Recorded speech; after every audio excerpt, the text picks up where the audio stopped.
Le Centre africain de contrôle et de prévention de maladies, Africa CDC, fait état d'un total de 52 millions de tests COVID-19 déjà effectués sur tout le continent, et ce, malgré l'insuffisance de ressources financières pour approvisionner le continent tout entier. Toutefois, des équipes ont été mises au point afin d'assurer le renforcement des capacités des personnels de santé sur la vaccination COVID-19. Le continent enregistre par ailleurs 700 vaccinateurs formés à ce jour.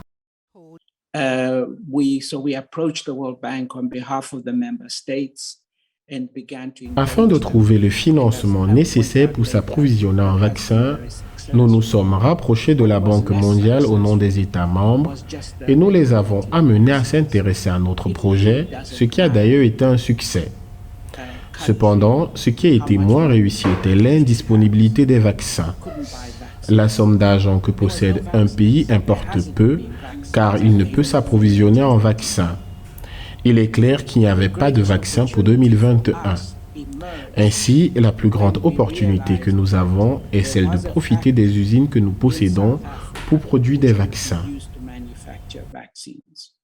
D'après des analystes, l'achat global des vaccins est centré sur les offres des fournisseurs indiens qui se font un fort pourcentage dans le marché de l'offre du vaccin. Selon des experts, cette situation décourage les investisseurs africains qui souhaitent financer la construction des institutions spécialisées dans les domaines sanitaires et notamment dans la production de vaccins.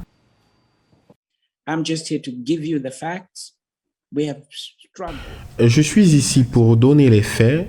Nous nous sommes débattus pour avoir des vaccins parce que nous n'avions pas nos propres moyens de production.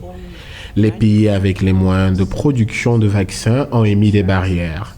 Ils veulent d'abord des vaccins pour leur propre population.